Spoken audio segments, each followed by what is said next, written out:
नमस्ते बच्चों, मैं अरुणा पाणिग्राही कक्षा 7 पाठ 3 सांप की मणि पाठ का आरंभ करने जा रही हूँ, जिसके लेखक मुंशी प्रेमचंद जी हैं। बच्चों, मैं हमेशा आपको बताती हूँ कि जब कोई लेखक या कवि किसी पाठ का शीर्षक देता है तो उस शीर्षक के माध्यम से आप तक कुछ संदेश पहुँचाना चाहते हैं।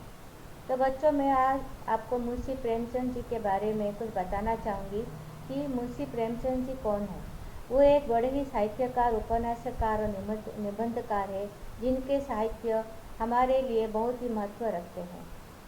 बंगाल के विख्यात उपन्यासकार शरत चंद्र चट्टोपाध्याय ने भी उन्हें साहित्य और उपन्यास के सम्राट, कवि सम्राट के नाम से संबोधित किए थे। तो बच्चों, आज हम पढ़ेंगे कि मुंशी प्रेमचंद जी अपने इस पाठ सांप की मणि के माध्यम से हमें क्या बताना चाहते हैं।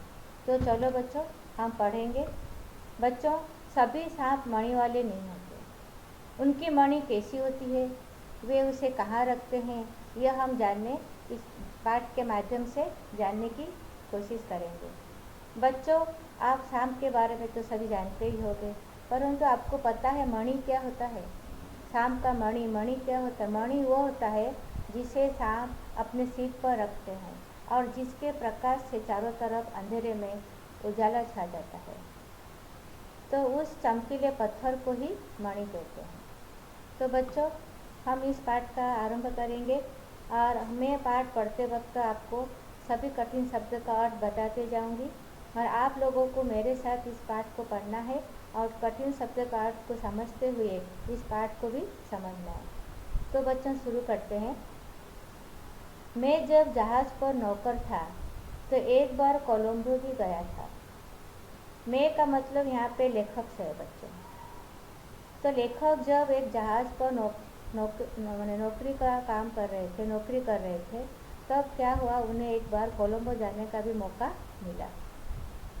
बहुत दिनों से वहाँ जाने को मन चाहता था, विशेषकर रावण की लंकापुरी देखने के लिए।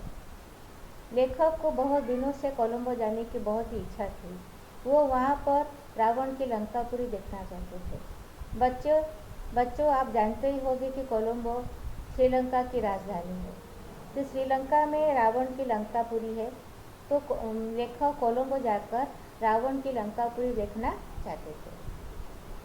कोलकाता से 7 दिनों में जहाज़ कोलंबो पहुंचा। तो श्रीलंका जाने के लिए लेखक को कलकत्ता से अपनी यात्रा का आरंभ करना पड़ा।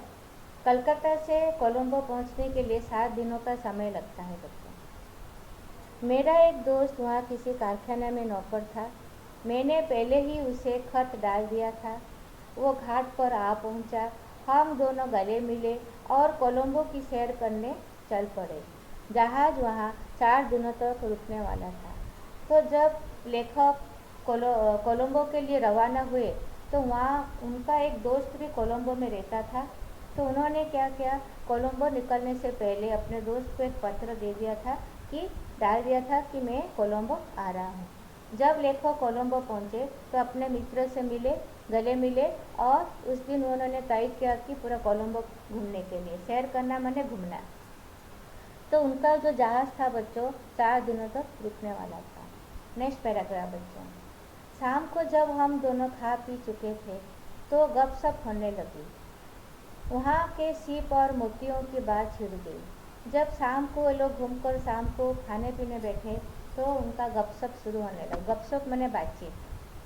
तो वो सीप और मोतियों के बारे में बातें छिड़ गई। मेरे दोस्त ने कहा, ये सब चीज़ें तो यहाँ समुद्र से निकलती ही है, आसानी से मिल भी जाएगी, पर मैं तुम्हें एक ऐसा चीज़ दूंगा जो शायद तुमने कभी नहीं देखी हो। हाँ, उसके बारे में किताबों में पढ़ा होगा। जब बच्चों दोनों में सीप और मोतियों की बातें छिड़ गई, तब उनका दोस्त ने कहा कि तुम तो मोती के बारे में जानते ही होगे, सीपों के बारे में भी जानते ही होगे, क्योंकि समुद्र से निकलते हैं और आसानी से मिल भी जाते हैं। परंतु मैं तुम्हें आज ऐसा एक चीज़ दूंगा जो तुमने कभी देखा नहीं होगा, सिर्फ सुना होगा, किताबों में पढ़ा होगा।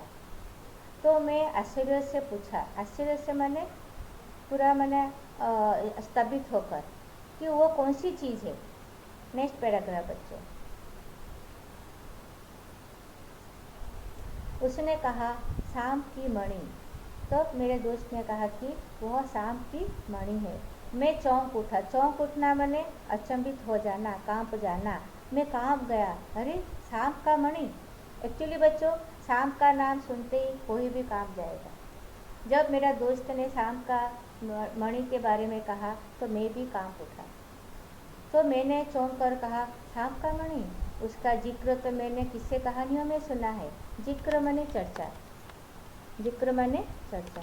तो मैंने कहा कि मेरे दोस्त को कहा कि मैं तो सिर्फ सांप के मणि के बारे में कहानियों में सुना है, उनकी चर्चा।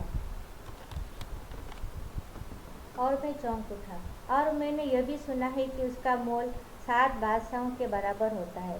क्या सांप की असली मणि? तो जब मेरे दोस्त ने कहा कि तुम सीप और मोतियों के बारे में जाने होगे, परंतु मैं तुम्हें आज सांप का मणि के बारे में बताऊंगा। जब मैंने सांप का मणि का बात सुना तो मैं चौंक गया, क्योंकि मैंने यह भी सुना है कि उसका मोल का अर्थ है कीमत, 7 बादशाहों के बराबर होता है। बादशाह माने सम्राट। एक सम्राट नहीं, 7 सम्राट का जो मोल होता है, वो मूल्य एक मणि का होता है। इस तरह लेखक ने सुना था। क्या सांप की असली मणि? मैंने आश्चर्यचकित होकर मेरे दोस्त को पूछा। वह गर्व से बोला, गर्व माने अभिमान भरे स्वर में, हाँ भाई, असली मणि। तुम्हें मिल जाए तो मानोगे? तब मेरा दोस्त ने पूरा गर्व भरे स्वर से कहा कि आवाज़ से कहा कि हाँ, असली मणि के बारे में ही मैं बता रहा हूँ। यदि मैं तुम्हें दे दूँ तो तुम मुझे मानोगे? सच मानोगे? मुझे विश्वास न हुआ। वो फिर बोला, यहाँ 50 प्रकार के सांप है, पर मणि एक विशेष प्रकार के सांप के पास होती है। उसे कालिया कहते हैं। मुझे मेरे दोस्त के बातों पर विश्वास नहीं हुआ। मेरे दोस्त ने कहा कि देखो, 50 प्रकार के सांप है, यहाँ 50 प्रकार के सांप है, पर मणि एक विशेष प्रकार के सांप के पास होती है। उसे कालिया कहते हैं। मेरे दोस्त ने यह बात कहा। मेरे दोस्त ने कहा कि यहाँ पर बहुत प्रकार के सांप होते हैं, परंतु सभी सांप के पास मणि नहीं होता है। एक विशेष प्रकार के सांप के पास ही मणि होता है, और उसे क्या कहते हैं? कालिया कहते हैं। यह बात तो है कि यह मणि बहुत मुश्किल से मिलती है, 50 में शायद एक के पास निकले। मेरे दोस्त ने कहा कि, अर्थात लेखक के दोस्त ने कहा कि सभी 50 सांप के पास मणि नहीं होती है, एक विशेष प्रकार के सांप के पास मणि होती है, और ये विशेष प्रकार का सांप एक ही होता है जिसके पास मणि होता है, और उसे कालिया कहते हैं। नेक्स्ट पैराग्राफ बच्चों। मैंने सुना था कि सांप मणि को अपने सिर पर रखता है, लेकिन यह बात गलत निकली। बच्चों, आप लोग भी जानते होंगे, आप लोगों भी अपने नानी से, दादा से कहानी सुने होंगे कि सांप अपने मणि को सिर पर रखकर घूमता है। तो यह बात गलत निकली, क्योंकि लेखक ने भी इसी तरह का ही किस्सा सुना था कि सांप मणि को अपने सिर पर रखता है, परंतु ये गलत बात निकली। मेरे दोस्त ने कहा कि मणि उसके मुंह में होती है। मैंने आश्चर्य से पूछा, तो मुंह के अंदर से चमक कैसे नजर आती है? तो मेरे दोस्त ने कहा कि वो मणि सांप अपने मुंह में रखते हैं। और तब मैं आश्चर्य से पूछा, लेखक ने आश्चर्य से पूछा कि जब मणि उनके मुंह में होती है तो चमक कैसे नजर आती है? तो मेरे दोस्त ने हंसकर कहा, जब उसे अधिक रोशनी की ज़रूरत होती है तो वह किसी साफ पत्थर पर उसे सामने रख देता है। उस समय जरा भी खटका हो तो वो झट से मणि को मुंह में दबाकर भाग जाता है। उसकी यह आदत है कि जहाँ एक मणि को निकालता है वहाँ बार बार आता है। तब दोस्त ने हंसकर कहा कि जब उसे रोशनी की ज़रूरत होती है तब वो क्या करता है, एक साफ पत्थर पर उसे रख देता है, और थोड़ा भी आवाज़ आने पर वो झट से मणि को अपने मुंह में दबाकर भाग जाता है। यह उसकी आदत है, क्योंकि जब वो मणि निकलता है तो वो उसको बार बार देखता रहता है कि कोई उस मणि को ले न ले।